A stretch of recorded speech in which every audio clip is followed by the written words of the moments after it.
ఈరోజు వాక్యాంశము, నీలో విశ్వాసం ఉందా? అవిశ్వాసం ఎంతో భయంకరమైనది. అవిశ్వాసం అనేది పాపము. మనుషుడు చేసే ప్రతి అతిక్రమం అవ్వచ్చు, దోషం అవ్వచ్చు, తన మనసులో తలంచే తలంపులు అవ్వచ్చు, చేసే కార్యాలు అవ్వచ్చు. దేవుని ఎడల విశ్వాసం ఉంచట్లేదు కాబట్టి దేవునికి విరోధంగా కార్యము చేస్తున్నాడు. దేవుని ఎడల విశ్వాసం ఉంచట్లేదు కాబట్టి దేవునికి విరోధంగా బ్రతుకుతున్నాడు.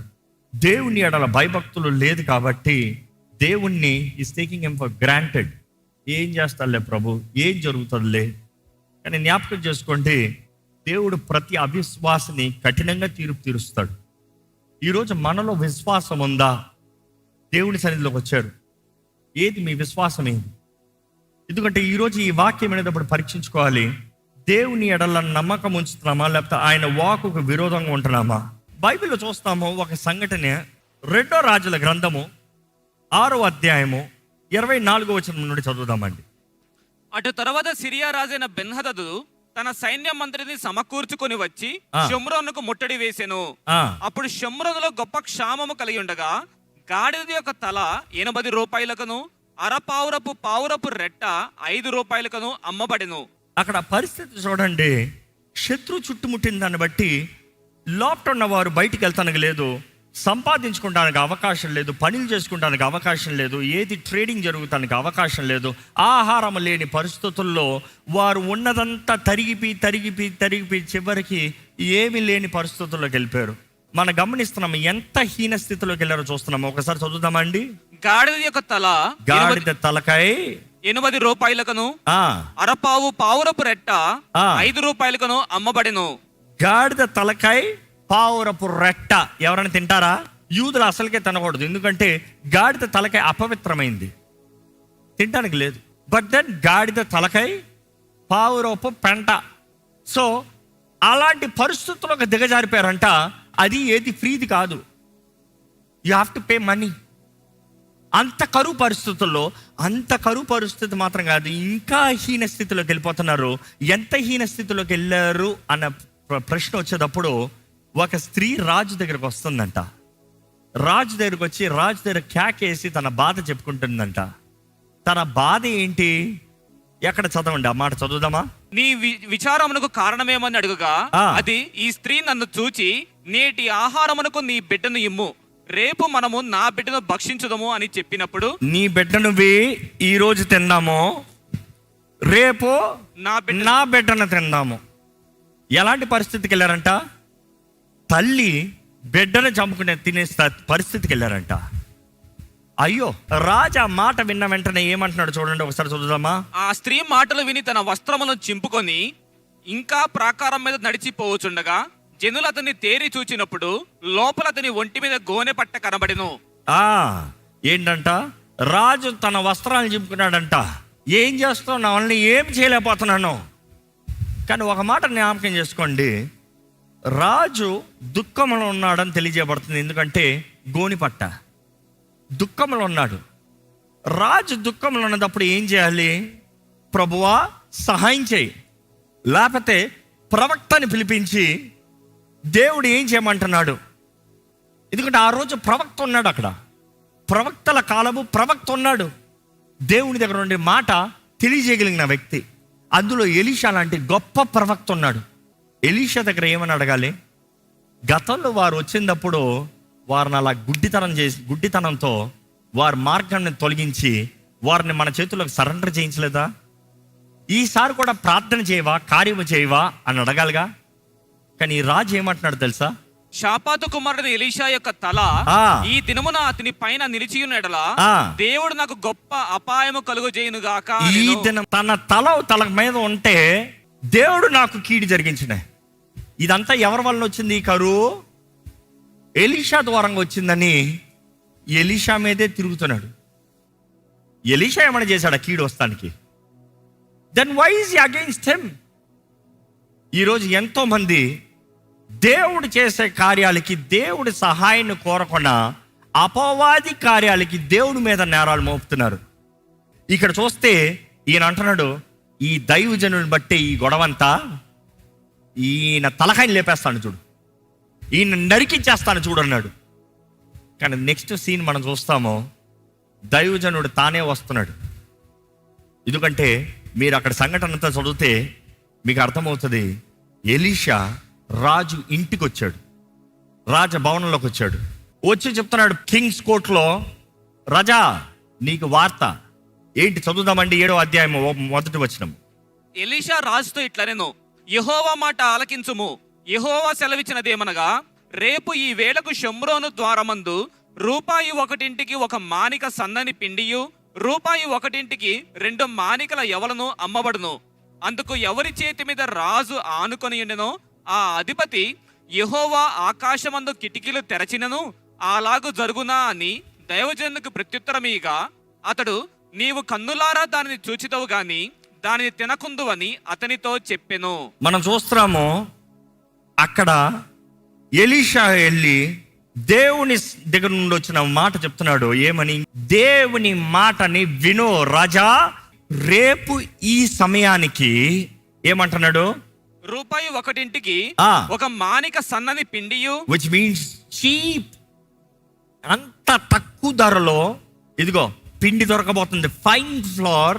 అండ్ నెక్స్ట్, రూపాయి 1 2 మానికల యవలను అమ్మబడును. ఇవి రేపు అమ్మబడబోతున్నాయి అంటే రాజు మాట్లాడతలే, ఆ పక్కన అధిపతి మాట్లాడుతున్నాడు, రాజు మాట్లాడతలే. కొన్నిసార్లు కొంతమంది దగ్గరికి వెళ్ళి మనం డీసెంట్గా మాట్లాడేటప్పుడు పక్కన సర్కాస్టిక్గా, వారు కానీ మనం సర్కాస్టిక్గా చూశారు అనుకో, పక్కన ఉన్నోడు మాట్లాడతాడు చూడు, అసలు ఏమో పెద్ద సీన్ ఇట్లా, పక్కన ఉన్నాడేమో ఈడు స్పోక్స్ మ్యాన్. ఏ రాజు కదా, ఆ రాజే కదా కేక వేస్తుంది, రాజా ముందు చూస్తాం, నా ఏలినవాడా ఏం చేయమంటావు, దైవజనుడా ఏం చేయమంటావు, ఈ బతిమలాడు ఉన్నాడే కదా, ఇప్పుడేంటి బతిమలాడతాం. ఇప్పుడేమంటున్నాడు? సర్కాస్టిక్గా పక్కన ఉన్నవాడు చెప్తున్నాడు. ఏమని?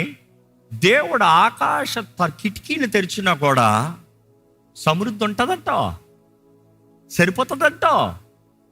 ఏంటి? పరలోకంలో దేవుడు కిటికీలు తెరిస్తే ఈ భూమి పైన నీకున్న ఆ చిన్న కరువు ప్రాంతము, ఆ చిన్న స్థలం, సమరయ ఎంత స్థలము, సమరయలో ఉన్నవారు ఎంతమంది, ఆ చిన్న ప్రాంతానికి, ఆ చిన్న స్థలానికి ప్రొవిజన్ చాలదా? అంటే నువ్వు ఎవరిని అవమానపరుస్తున్నావు? దేవుని సేవకుని మాత్రం కాదు, దేవుణ్ణి అవమానపరుస్తున్నావు. దేవుణ్ణి అవమానపరుస్తాం మాత్రం కాదు, ఆయన రాజ్యాన్ని కూడా అవమానపరుస్తున్నావు. You are saying God is not able and his kingdom is not able to provide my needs. ఈరోజు ఇక్కడున్న మిమ్మల్ని అడుగుతున్నానండి, దేవుడు సహాయం చేస్తాడని మీరు నమ్మరా? మీ జీవితంలో దేవుడు మీకు తోడుండి నడిపిస్తారని మీరు నమ్మరా? మీ జీవితంలో, మీ జీవితంలో దేవుడు కార్యము చేయగలిగిన దేవుడు అన్న విశ్వాసం మీకు లేదా? దేవుడు అంటున్నాడు రేపు ఈ సమయానికి అవుతుందంటే, పక్కన ఉన్న సైన్యాధిపతి అంటున్నాడు, అధిపతి అంటున్నాడు, పరలోకపు కిటికీలు తెరిచినా కూడా సరిపోవంటున్నాడు. పరలోకపు కిటికీ, దేవుని ముందు సర్కాస్టిక్, దేవుని మాటకి సర్కాజం. ఈరోజు చాలామంది దేవుడు చేస్తాడంటే సర్కాజం. ఈరోజు చాలామంది దేవుడు అద్భుతాలు చేస్తాడంటే అదంతా అప్పుడులే, ఇప్పుడంతా దేవుడు చేయడులే, ఇప్పుడంతా దేవుడు చేస్తాడంటావా? 21st సెంచరీలో దేవుడు అద్భుతాలు చేస్తాడంటావా? 21st సెంచరీలో దేవుడు స్వస్థత పరుస్తాడంటావా? ఎవరికి హేళనగా మాట్లాడుతున్నావు? ఇక్కడ గమనిస్తానండి, ఎప్పుడైతే ఈ మాట అన్నాడో, నెక్స్ట్ చదువుదామండి. నీవు కన్నులారా దాన్ని చూచిదవు గాని దానిని తినకుందువని అతనితో చెప్పెను. అది ఎప్పుడైతే ఈయన నువ్వు చూస్తావు కానీ నువ్వు అనుభవించవు. దేవుడు చేయగలుగుతాడా అంటే దేవుడు చేస్తాడనేది నువ్వు చూస్తావు కానీ నీకు మాత్రం అందులో పాలు పొందలేదు, నీవు మాత్రం అనుభవించలేవు. You doubt God, can God do? Yes, he will 100% do, but you will not experience. దేవుని వాటిలో చూస్తానండి, 4 కుష్ఠరోగులు ఊరు బయట ఉన్నారు, కరువు పరిస్థితులు, ఒకరినొకరు చంపుకునే పరిస్థితులు ఉన్నదప్పుడు, రెట్ట తినే పరిస్థితులు ఉన్నదప్పుడు, గాడిత తలకాయ తినే పరిస్థితులు ఉన్నదప్పుడు మనం చూస్తున్నాము. అలాంటి పరిస్థితుల్లో ఈ 4 కుష్ఠరోగులు మాట్లాడుకున్నారంట, తలంపు వచ్చిందంట. ఏం తలంపు వచ్చిందో ఎక్కడ చదువుదామండి? గుమ్మమునొద్ద 4 కుష్ఠరోగులుండగా వారు ఒకరినొకరు చూచి, మనము చచ్చిపోయే వరకు ఇచ్చట ఎందుకు కూర్చుండవాలి, మనము చచ్చిపోయే వరకు ఇక్కడ ఎందుకు కూర్చుని ఉండాలి? పట్టణములోనికి పోవుదమనుకొంటిమా? పట్టణములో పోదామనుకున్నామా? పట్టణమందు క్షామమున్నందున అచ్చట చచ్చిపోదుము, అక్కడ చస్తాము. ఇచ్చట ఊర కూర్చున్నను ఇచ్చటయు చచ్చిపోదుము, ఇక్కడ ఊరక కూర్చున్నాను చస్తాము. పదండి సిరియనుల దండుపేటలోనికి పోదము రండి, వారు మనల్ని బ్రతికినిచ్చినా బ్రతుకుదము, మనల్ని చంపినా చత్తుము అని చెప్పుకొని. ఏం తెగింపు వచ్చిందండి, ఎంత మంచి తలంపు వచ్చిందండి. ఎలా వచ్చుంటుంది ఈ తలంపు? ఒరే మన వాళ్ళ చేతుల్లో కావాలంటే చేస్తానంటాం, కానీ శత్రు దగ్గరికి పోదాం, వాడు బ్రతికించాడా బ్రతికిస్తాడు, చంపాడా చంపేస్తాడు. ఇక్కడ ఉండి చేస్తాం కదా, అక్కడ పోయి చేస్తాం బెటర్ కదా, అట్లీస్ట్ ట్రై చేసాము కదా. మిమ్మల్ని అడుగుతున్నా, మీ చేతకాని పరిస్థితుల్లో have you tried anything for God to work? మీ జీవితంలో నాకు అవ్వట్లేదు, ఇంక జరగట్లేదు, ఇది నిలబడక్కట్లేదు, దేవుడు అడుగుతున్నాడు, నీ ప్రయత్నం ఏమైనా ఉందా? నీ ప్రయత్నం ఏమైనా ఉందా? నువ్వు చేసిన తెగింపు ఏమైనా ఉందా? నువ్వు చేసిన త్యాగం ఏమైనా ఉందా? నువ్వు తలంచిన ఒక డేరింగ్ స్టెప్ ఏమైనా ఉందా? If you don't have faith, God cannot do anything. క్రియలు లేని విశ్వాసము వ్యర్థము. క్రియలు చూపి హృదయంలో నమ్ముతాం మాత్రం కాదు. దేవుడు నీకు కీడును మేలుగా మార్చాలంటే నువ్వు అడుగు తీయాలి, నువ్వు అడుగు తీయాలి. మీరు గమనిస్తే ఈ వీరు అడుగు తీసి వెళ్తున్నారు, దేవుడేమో వారి పక్షాన కార్యం జరిగిస్తున్నారు. వీరు ఇంకా తెల్లవారుజామున ఇంకా చీకటిగా ఉన్నదప్పుడే వెళ్తాం చూస్తున్నాం. ఆ చీకటిలోనే మేబీ నైట్ వెళ్తున్నారేమో, or it's a journey towards them. వీరు వెళ్తున్న పరిస్థితుల్లో మనం గమనిస్తాము, దేవుడు కార్యం చేస్తాము. ఎలా చేస్తున్నాడు చూడండి. యెహోవా రథముల ధ్వనియు గుర్రముల ధ్వనియు గొప్ప సమూహపు ధ్వనియు సిరియనుల దండునకు వినబడినట్లు చేయగా, వారు మన మీదికి వచ్చుటకై ఇశ్రాయేలు రాజు హిత్తీల రాజులకును ఐగుప్తీల రాజులకును బత్తెమిచ్చి ఉన్నాడని సిరియనులు ఒకరితోనొకరు చెప్పుకొని, లేచి తమ గుడారములోనైనను గుర్రములలోనైనను గాడిదల్లోనైనను దండుపేటలనున్న వాటిలోనైనను ఏమీయూ తీసి కొనకయే తమ ప్రాణములు రక్షించుకొనుట చాలుననుకొని సంధ్య చీకటిని ఉన్నది ఉన్నట్లుగా పేట విడిచి పారిపోయి ఉండిరి. సూపర్ కదా, దేవుడు కార్యం చేస్తున్నాడు. వీరు వెళ్తూ ఉంటే, ఈ నలుగురు కుష్ఠరోగులు వెళ్తూ ఉంటే దేవుడు చేసే కార్యం ఎలాగుంది? ఎవరి దారిలో వాడు పరిగెత్తాడంట, ఈ నలుగురు కుష్ఠరోగులు వచ్చారంట, ఒక్క టెంట్లోకి చూశారంట. చూసిన వెంటనే చక్కగా ఆహారం కనబడుతుందంట. ఎవరైనా పడుకునేటప్పుడు చక్కగా ఆహారం పెట్టుకుంటాడా? అంటే దేవుడు ఫీస్ట్ రెడీ చేసి పెట్టాడు. అక్కడ చక్కగా ఆహారం కనబడుతుందంట. వీరు చక్కగా తిన్నారంట. నెక్స్ట్ ఏం కనబడిందంటే బంగారము వెండి కనబడిందంట. అంటే బంగారం వెండి ముందే ఉంది, కానీ ఆకలేసేవాడు బంగారం వెండి కోరుకుంటాడా? ఆహారం కోరుకుంటాడా? తింటే చాలరా, చచ్చిపోయేవాడు ఏమడుగుతాడు? మొద్ద పెట్టు నాకు.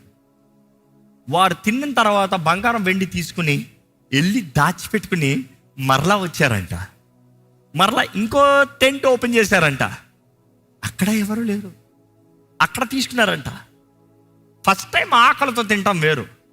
ఒక మనిషి చచ్చిపోతున్నానన్న పరిస్థితులు తినేటప్పుడు ఎట్లా తింటాడు? కానీ ఒక తెర తర్వాత ఒక తెర, అన్ని తెరలు తెరిచేటప్పుడు ఎవడూ లేడు. తింటాం దోచుకుంటాం, తింటాం దోచుకుంటాం. ఎంతసేపు తిని ఉంటారో, ఎంతసేపు ఎంజాయ్ చేసి ఉంటారో. ఇంకా వీళ్ళందరూ తింటా కూర్చుంటా అట్లా ఎంజాయ్ చేసుకుంటా వారితో వారు చెప్పుకున్నారంట. వారికి కొంచెం గిల్టీ ఫీల్ అయిందంట. ఏమని? మనం చేసేది మంచి పని కాదు, మనం చేసేది మంచి పని కాదు రోయ్. ఎందుకంటే మనకి ఎవడో లేడు ఇక్కడ ఎక్కడ ఎవడో ఒక్క పురుగు కనబడతలేదు. కానీ మన నలుగురు మాత్రం కూర్చున్నాము అనుకో, పోయినోడు వస్తాడేమో, లేకపోతే వేరే ఎవడన్నా వస్తాడేమో. వచ్చాడు అనుకో, మన నలుగురిని చంపేస్తారా బాబు. మనం చేసేది మంచిది కాదు. మన ఊరిలో వాళ్ళందరూ ఆకలితో ఉన్నారు, మనకు కావాల్సినంత ఉంది, కానీ పంచుదాం. వారు తిరిగి వెళ్ళి రాజగవని దగ్గరికి వెళ్ళి అక్కడ చెప్తున్నారంట కావలి వాడితో. ఏమని చెప్తున్నారు? ఆ మాట మాత్రం చదవండి దయచేసి. అచ్చట ఏ మనిషియో కనబడలేదు, మనిషి చప్పుడైనను లేదు. అక్కడ ఏ మనిషి కనబడలేదు. ఎక్కడ? సిరియనుల దండుపేట. Continue please. ఏ మనిషి చప్పుడైనను లేదు. కట్టబడిన గుర్రములను కట్టబడిన గాడిదలను ఉన్నవి కానీ. కట్టబడిన గుర్రములు గాడిదలు అక్కడ ఉన్నాయి. అంటే గుర్రాలు కూడా తీసుకుని వెళ్ళలేదు, గాడిదలు కూడా తీసుకుని వెళ్ళలేదు. మనుషులందరూ పారిపోయారు, ఒక్కడ లేడు. కావలసినంత సమృద్ధి ఉంది. చదవండి, కంటిన్యూ ప్లీజ్. గాని గుడారముల దగ్గర ఎవరినూ లేరని వారితో అనగా వాడు ద్వారపాలకుని పిలిచెను.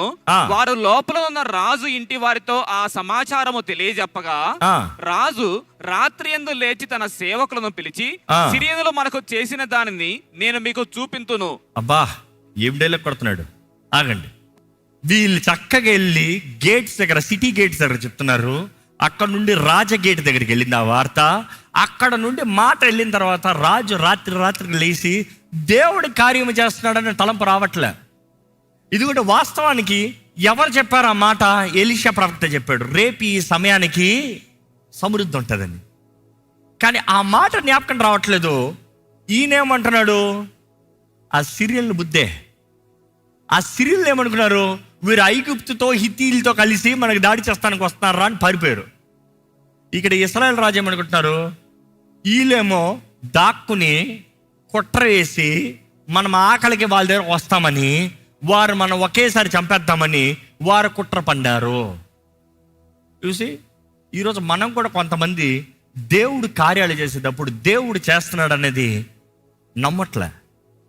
ఇంకా ఈ పలానా వ్యక్తి నన్ను ట్రాప్ చేస్తానికి చేస్తున్నాడేమో, ఈ పలానా వ్యక్తి నన్ను వాడుకుంటానికి చూస్తున్నాడేమో, వాళ్ళు బొమ్మగా నన్ను మార్చుకోతానికి అనుకుంటున్నారేమో. ప్రార్థన చేయి. దేవుని దగ్గర నుండి మాట వచ్చిందా? నమ్ము. దేవుడు వాగ్దానం చేశాడా? అక్షరాల నెరవేరుస్తాడు. ఎందుకంటే దేవుడు మాట తప్పని దేవుడు. మీరు గమనిస్తే అక్కడ రాజు అయితే ఇదిగో వీరు మనకి కీడు చేస్తున్నాడు అనుకున్నారు. కీడు చేస్తున్నారు అనుకుంటే అందులో అన్నారంట, అయ్యా ఎట్లో ఇక్కడ అందరు చచ్చిపోతున్నారు, ఒక 5 వెళ్ళి చస్తే ఏంటి? ఎట్లా చేస్తున్నారు, వీరు చెప్పేది నిజమేమో చూద్దాం, పంపించకూడదా అన్నాడంట. ఎప్పుడైతే అక్కడ వ్యక్తుల్ని పంపించినప్పుడు వారు చెప్పిన రీతిగానే కావాల్సినంత సమృద్ధి అక్కడ ఉంది, శత్రువు లేడు. ఇంకా అందరూ పరిగెత్తారంట దోచుకుంటానికి, అందరు పరిగెత్తారంట వెళ్ళి తీసుకుంటానికి. నెక్స్ట్ మనం చూస్తున్నాము అదే రీతిగా ఇంకా మార్నింగ్ అయ్యేటప్పటికి everybody is running. Can you read that please? జనులు బయలుదేరి సిరియనుల దండుపేటను దోచుకొనిరి. కాబట్టి యెహోవా మాట చొప్పున రూపాయి 1ంటికి ఒక మానిక సన్నని పిండియు 2 మానికల యవలను అమ్మబడెను. ఎవరి చేతి మీద రాజు ఆనుకొని మాట, ఎవరి చేతి మీద అయితే రాజు ఆనుకున్నాడో ఆ అధిపతి ఆ ద్వారమున నిలవబడుటకు నిర్ణయింపబడగా. ఆగండి, ఇప్పుడు రాజు ఎవరిని ఇన్ఛార్జ్ పెట్టాడు? ఎవరైతే చాలదన్నారో చాలుతుందా లేదో చూసుకో అక్కడ పెట్టాడు. ఎందుకంటే వారికి నమ్మశక్యంగా ఉంది. కానీ ఎలీషా ఏమన్నాడు అప్పుడు? నువ్వు చూస్తావా కానీ అనుభవించవు, నువ్వు చూస్తావు కానీ నువ్వు తినవు, నువ్వు చూస్తావేమో కానీ నీలో సమాధానం ఉండదు, ఆనందం ఉండదు. దేవుడు చేసే కార్యాలకి విరోధంగా తిరుగుతావా? దేవుడు చెప్పే మాటలను నమ్మవా? దేవుడు చేస్తానంటే జరగదంటావా? దేవుడు నిరూపిస్తానంటే ఎలా సాధ్యమని అడుగుతావా? మనం గమనిస్తాము, ఆ వ్యక్తిని రాజు అక్కడే పెట్టాడంట, ఆ వ్యక్తి అక్కడ నిలబడి ఉన్నాడంట. కానీ మనుషులు వచ్చే స్పీడ్కి, మనుషులు ఆకలితో ఉన్నవాడు ఏమైనా చేస్తాడుగా. ఆహారం దొరుకుతుందన్నదప్పుడు వారు వచ్చిన స్పీడ్కి ఏం చేశారు తెలుసా? ఈయన తొక్కి పడేశారంట. తొక్కుతా మాత్రం కాదు, చచ్చిపోయాడు అప్పటికి. ఏంటి సైనత్పతే? చూసి ఎలాగైతే ఎలీషా చెప్పాడో ఆ ప్రవక్త చెప్పిన మాట ప్రకారమే, ఎక్కడ చదువుతారా అండి? ఆ అధిపతి యెహోవా ఆకాశమందు కిటికీలు తెరచినను అది జరుగునా అని ఆ దైవజనునితో చెప్పగా, అతడు నీవు కన్నులారా చూచిదవు గాని దానిని తినకపోదు అని ఆ అధిపతితో చెప్పెను. జనులు ద్వారమందు అతని త్రొక్కగా అతడు మరణమాయను గనుక ఆ మాట ప్రకారము అతనికి సంభవించెను. ఆ మాట ప్రకారము అతనికి.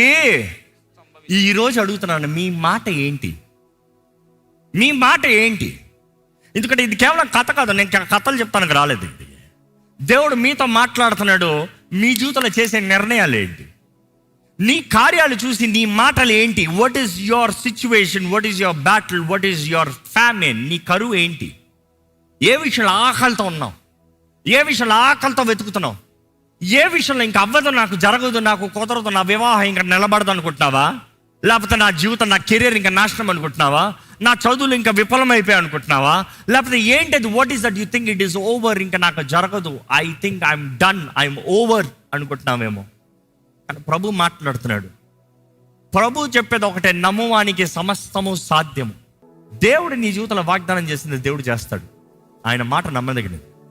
నీ పరిస్థితులు అనేక సార్లు కరువుగా కనబడచ్చు, కష్టంగా కనబడచ్చు. ఒకసారి నీ జీవితంలో తిరిగి చూడు ఎన్ని మేలు చేశాడు. ఒకసారి తిరిగి చూడు ఎన్ని గొప్ప అద్భుతాలు జరిగించాడు. ఒక్కసారి తిరిగి చూడు నీ శత్రువుని ఎలా అణిచివేశాడు. ఈరోజు నువ్వు భయపడుతున్నావు, ఏమైపోతుందో ఏమైపోతుందో ఏమైపోతుందో ఏమైపోతుందో. కరువు పరిస్థితులు ఉన్నావేమో, కష్ట పరిస్థితులు ఉన్నావో, చేతకాని పరిస్థితులు ఉన్నావో, ఎట్టు పోవాలని అర్థం కాని పరిస్థితులు ఉన్నావేమో. ప్రభు వైపు చూడండి, దేవుని మాటను నమ్ము. ఈరోజు మీరు ఏ పరిస్థితులు ఉన్నారో దయచేసి స్థలంలో ఉంచండి. ప్రభువా నేను నమ్ముతున్నాను నువ్వు కార్యం చేస్తావని. ప్రభువా నేను నమ్ముతున్నాను నువ్వు విడిపిస్తావని. ప్రభువా నేను నమ్ముతున్నాను నువ్వు జయమిస్తావని. ప్రభువా నేను నమ్ముతున్నాను నా కుటుంబాన్ని నువ్వు కడతావని. ప్రభువా నేను నమ్ముతున్నాను నువ్వు స్వస్థపరుస్తావని. ప్రభువా నేను నమ్ముతున్నాను నా జీవితంలో నువ్వు ఈ పలానా విషయం. Be specific. ఏంటి నీ భయం? ఏంటి ఏంటి నీ కొదువు? ఏంటి ఏంటి నీ సమస్య? ఏంటి ఏంటి నీ శోధన? ఏంటి ఏంటి ఏ విషయంలో దేవుని వైపు చూస్తున్నావు? దేవుని వైపు చూస్తున్నావా లేకపోతే మనుషుడి వైపు చూస్తున్నావా? దేవుని వైపు చూస్తున్నావా లేకపోతే నీ సొంత శక్తి మీద ఆధారపడుతున్నావా? నీవు కానీ తగ్గించుకోగలిగితే దేవుడు కార్యం చేస్తాడు. If you can humble, God is faithful enough to lift you up. దయచేసి నోరు తెరిచి ప్రార్థన చేయండి. నోరు తెరిచి ప్రార్థన చేయండి. నీ మనస్సు, నీ తలంపు అంతయు దేవుని వైపు పెట్టండి. ఈ సమయంలో నీ మనస్సు, నీ తలంపులు ఎటువైపుకి వెళ్ళనవద్దు. Give all the best you can. Let your cry be heard to haven.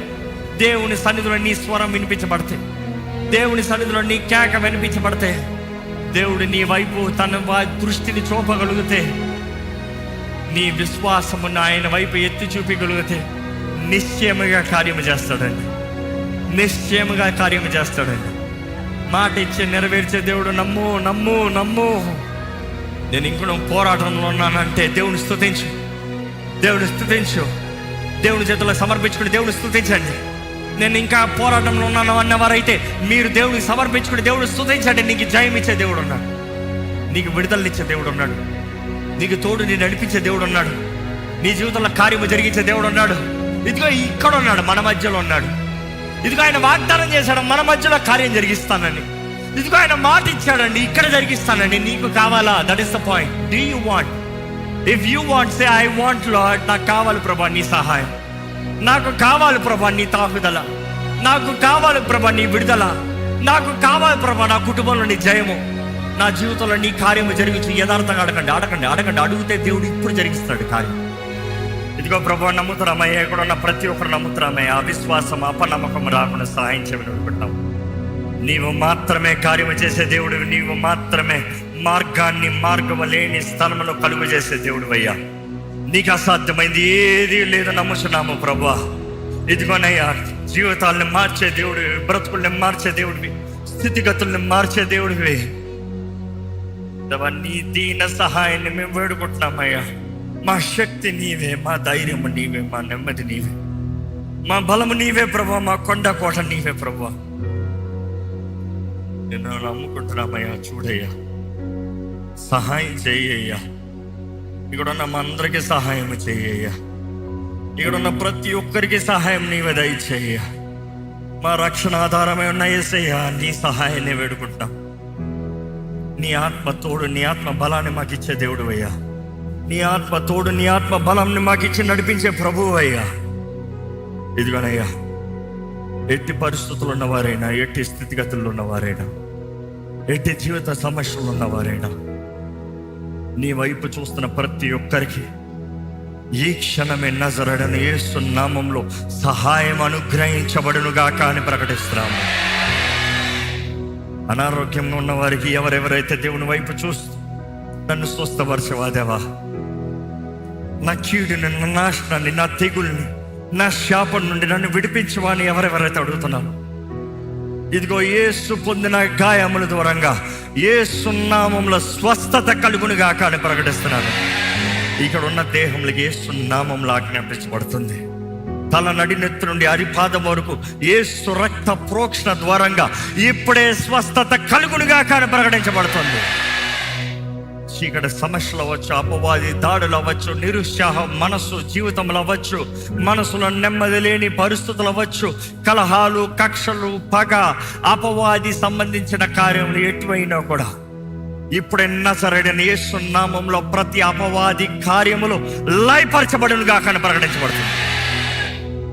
యేసు నామములో జయము, యేసు నామములో శక్తి, యేసు నామములో దీవెన, యేసు నామములో నెమ్మది, యేసు నామములో ప్రతిది మేలు జరుగునుగా కానీ ప్రకటిస్తున్నాము. బలపరిచేయ, లేవనెత్తయ్య, ధైర్యము దయచేయ, నీ కృప కనికరములు అనుగ్రహించేయ, తోడుండి నడిపించేయ, ప్రతి విషయంలో సహాయం దయచేయ. అయ్యా, ఈ రోజు నీ సన్నిధిలో ఉన్న ప్రతి ఒక్కరిపైన ఒక ప్రత్యేకమైన అభిషేకాన్ని వేడుకుంటున్నానయ్యా. ఈ సమయంలోనే ఒక ప్రత్యేకమైన అభిషేకాన్ని వేడుకుంటున్నాను ప్రభా. ఈ సమయంలో నేను ఆరాధించిన ప్రతి ఒక్కరిపైన తల నడినెత్తి నుండి అరిపాదం వరకు ఇప్పుడు నీవు అభిషేకించు ప్రభా. నీ అభిషేకపు తైలము దయచే ప్రభా. ఆనంద వస్త్రాన్ని ధరింపజే ప్రభా. ప్రతి కలవరము, ప్రతి confusion, every confusive spirit we rebuke it in the name of Jesus. Peace that surpasses all understanding.